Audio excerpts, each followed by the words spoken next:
Good morning and welcome to the Appellate Division First Department. We are here this morning to hear argument on one case on our calendar this morning.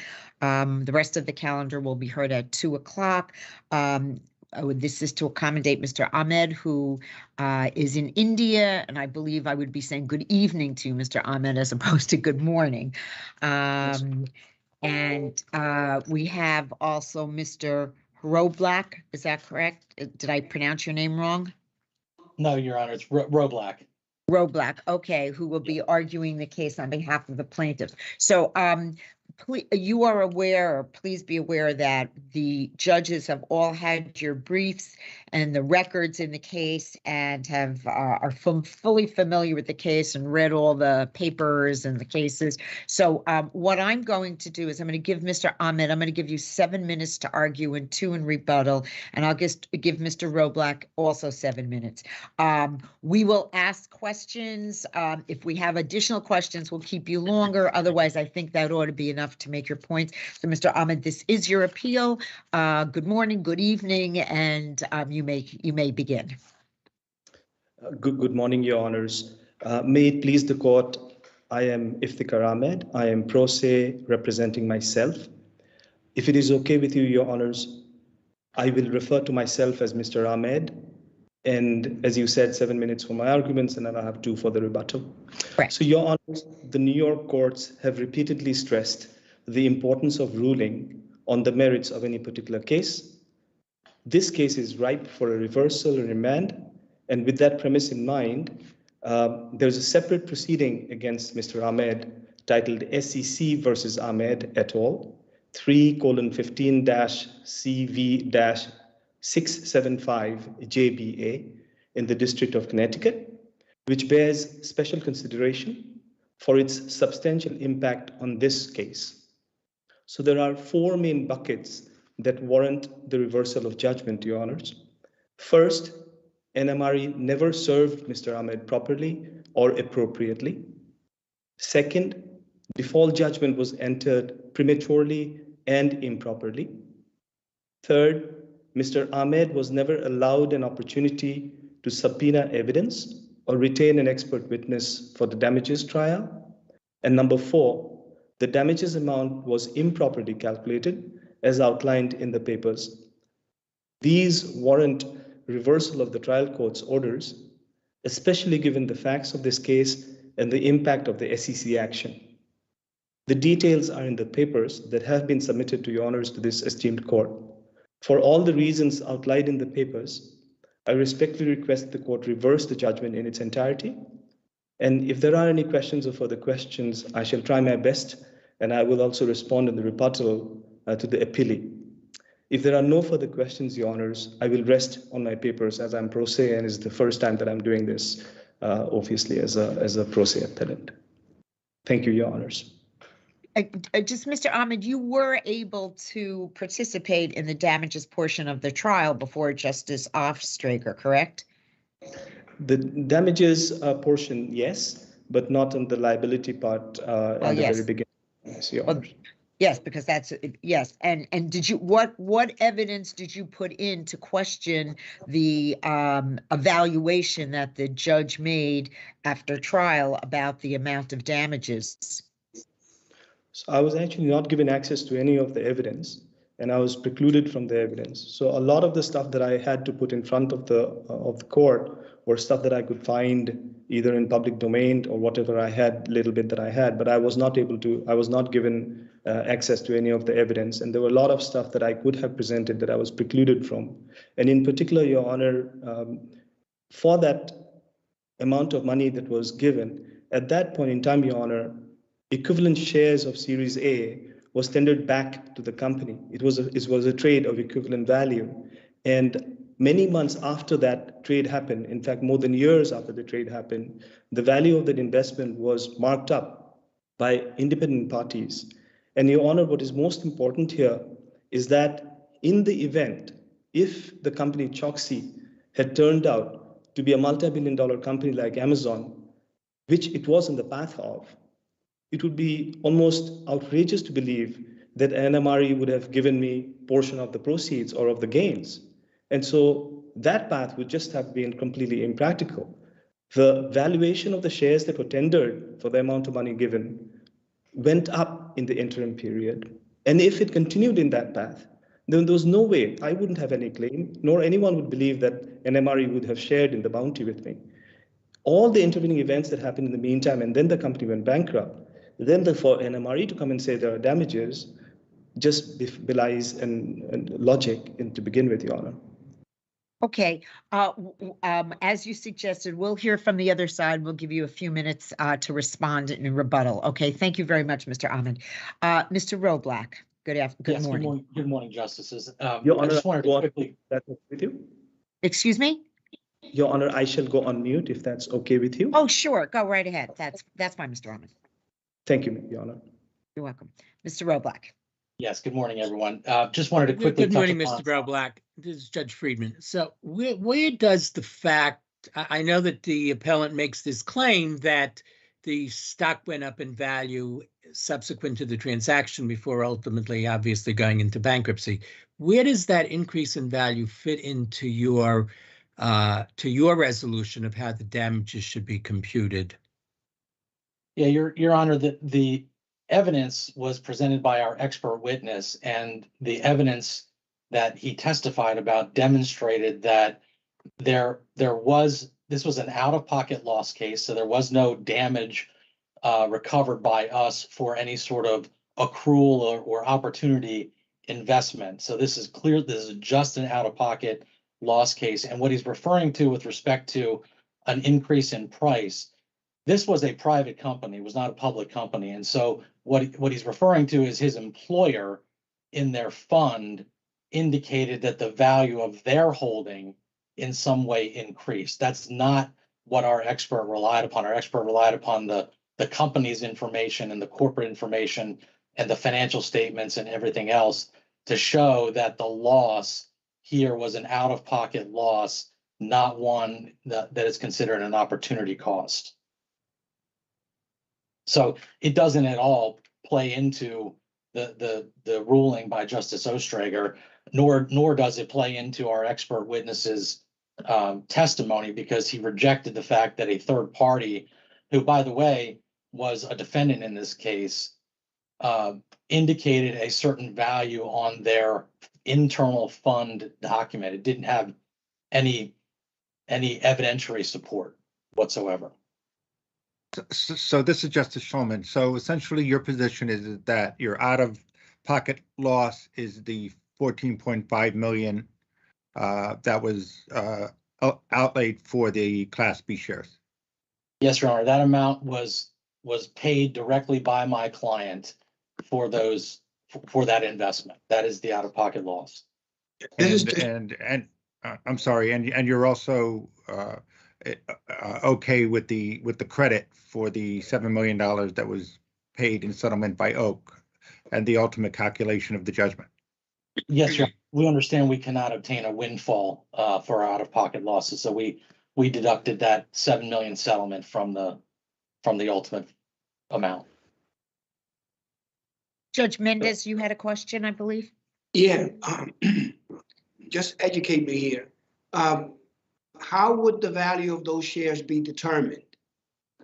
The ones that you purchased, the Choxy shares that you acquired. How would the value of those shares be determined at the time that you purchased those shares? There was a valuation done by the company with respect to how much the Series B issuance was, just as with any other private issuance. And so those calculations demonstrated a per share price, which is what we ultimately paid for our specific portion. The fraud that played in here was that we were induced into paying this amount because there was a misrepresentation by Mr. Ahmed with respect to the requirement that there be a buyout of a Series A shareholder. Unbeknownst to everybody in the transaction, those funds that were wired from my client's account directly to a fund that we were told was Geosis's fund, which was the Series A holder, happened to be Mr. Ahmed's personal bank account. Okay, so that same valuation that they made when you acquired, is that what you now argue is the same valuation that they made later to say that the share price went up? No, we don't argue that the share price went up. It's the share Well, price. that's what they moved. argue. They argue that the share prices went up at some point, but you're saying that it was some internal company valuation? It wasn't even an internal company valuation. It was Mr. Ahmed's employer's internal note. So there was no valuation that accompanied it. There was no support or evidence behind it. It was a co-defendants who had settled at that point in time. By the time the trial came around, it was their internal note on what they thought the value was, but that's not what the evidence was at the trial. Does anyone else have any further questions? Well, you can't ask a question yet. We'll let you speak. We'll give you rebuttal. Mr. Roblack, any other points you want to make at this point? The last point I'd like to make is on the service issue, because it plays a central part of Mr. Ahmed's argument, and that is that the Hague Convention just absolutely does not apply here. By its express terms in Article 1, it says the Hague Convention does not apply if we didn't have an address. We went through a 5-month investigation with an expert service consultant in India, and we were unable to come up with an address. And only at that time did we revert back to the CPL law for alternative service. Okay. All right. Thank you. Mr. Ahmed, I'll give you a few minutes in rebuttal. Thank you, Your Honor. Mr. Ahmed, this is Justice Kennedy. Before you do that, can you respond to your adversary's argument that the Hague Convention does not apply because your address was unknown? Can you respond to that? Sure, Your Honor. My pleasure, Your Honor. First of all, Your Honor, I was actively participating in the SEC versus Ahmed action in the Federal District Court of Connecticut. I was actively participating. But weren't you using your email address for that? I mean, as opposed to another address? I thought that was one of the ways that they determined to use the email address. I had a physical address as well, and Your Honor, my wife, Mr. Ahmed's wife, resides in Connecticut. At that point in time, I had an attorney. After that, my attorney was not. So what if your wife resides in Connecticut? I mean, they couldn't serve your wife. There's no reason to think that your wife is going to hand over just where they could find you in India, or that your attorney is going to. I mean, why would your attorney disclose your physical location? Does his fiduciary duty permit him to even do that?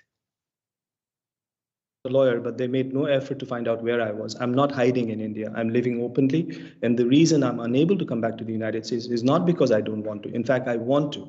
It is only because there's an Indian court that has ordered in 2015, July-August timeframe, that I'm restricted from leaving the jurisdiction of India. That is the reason I'm stuck in India. It's Do they not have because your I address in India now? Yes, Your Honor. Your Honor, my address, of my lawyers were always there in every single filing that I made in the Federal District Court of Connecticut. There was a physical address in each one of my submission, Your Honor. They could have asked for the address. They could have asked my wife for the address. They could have asked my New York-based attorney for the address. But well, the court issued an order saying that it was proper to serve you by email to the email that you were using in Connecticut. I mean, in the federal court jurisdiction, the federal action. So they served you pursuant to that court order. All civil proceedings against me were stayed by the Federal District Court of Connecticut during entire duration of the liabilities process. That was after you were served. I was served.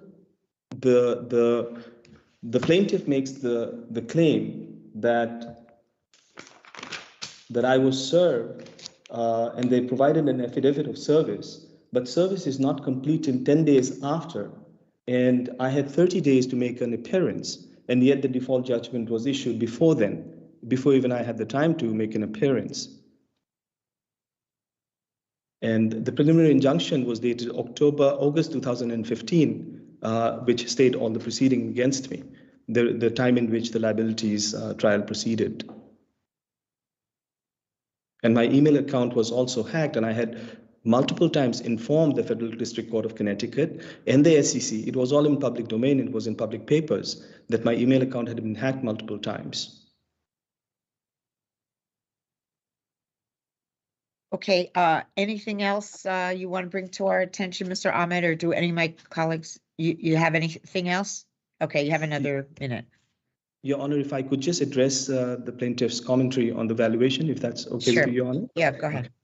So, Your Honor, that valuation was done well before this. The higher valuation was made by Oak, which is one of the world's best and the biggest venture capital firms, by an independent audit and valuation committee, well before this proceeding started. So it was not as though the valuation was made during the process of this dispute, but well before the case was filed.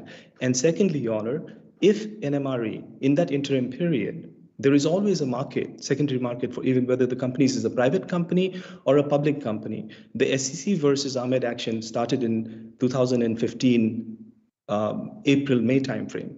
After that trial started, after that process started, if NMRE had any issues or they were worried about their investment in Choksi, they could have sold their shares in the private markets. There is always an active market. And at that period of time, the company was doing phenomenally well. They would have actually made money. It was their decision not to sell their shares. And the reason they did not sell the shares was because the company was doing phenomenally well. And O valued those shares at a much higher value. Now, Your Honor, you should also be informed that NMRE bought Series B shares.